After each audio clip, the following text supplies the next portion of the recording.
Hey guys, so today is all about this look right here. So today I use the Soft Glam Anastasia Beverly Hills palette and the Anastasia Beverly Hills and Crazy highlighters. So this is what I came up with and I hope you like it.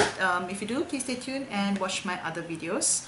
I'm so sorry I've been like off YouTube for a while. I mean, there's so many changes in YouTube anyway, so yeah, I got a bit much. So yeah, I hope you enjoyed this video and I hope I have more time to do more videos. I'm so busy these days, but yeah, thank you for watching and thank you for subscribing. So take care, talk to you really soon. Bye.